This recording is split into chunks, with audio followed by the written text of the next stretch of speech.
ధరలపై విజయనగరం నుంచి మరింత సమాచారం మా ప్రతినిధి శ్రీనివాస్ అందిస్తారు. పెట్రోల్ ధరలు ప్రతిసారి పెంచుకుంటూ వెళ్లడం ప్రభుత్వం వంతైతే ఆ దరిద్రాన్ని మోయడం ప్రజల తంతుగా మారుతుంది. ఈ పెట్రోల్ డీజిల్ పెరుగుదలతో మీరు ఏ విధంగా ఫీల్ అవుతున్నారు? చాలా ఇబ్బంది అయిపోతుంది. ఏదైనా ఆఫీస్కి వెళ్ళాలన్నా వర్క్ దేనికి వెళ్ళాలన్నా సరే చాలా ఇబ్బంది అయిపోతుంది.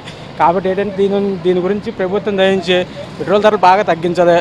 బాగా ఏంటంటే దేనికి వెళ్ళా ప్రతి ఒక్కరు కూడా బండి ఇప్పుడు దేనికి వెళ్ళా సరే ఏంటంటే అంతలోకి కొందరు బాగా బండికి అలవాటు పడిపోయిన వాళ్ళు ఉన్నారు చాలామంది.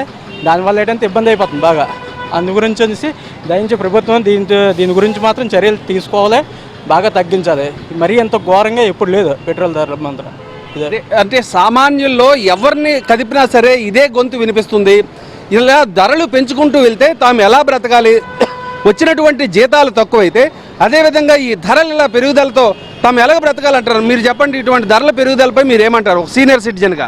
ఒక్కసారి పెరిగింది బాగానే ఉంది. ఈ వారంలో 4 ట్రిప్పులు పెరగడం అంటే గౌరవం కదా. ఎంతవరకు పెరగాలంటే అంతవరకు పెరగాలి. ఇప్పుడు సామాన్యుడికి ఏంటి, వారానికి 3 లీటర్లు అంటే 3 45 రూపాయలు పడిపోయినట్టే కదా.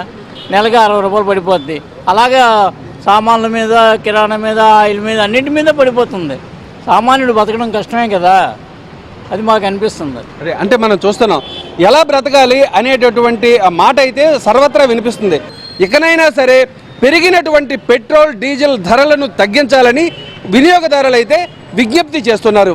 వీడియో జర్నలిస్టు సుధీర్తో Srinivas, ABN news, Vizianagaram. Over to Hyderabad studios.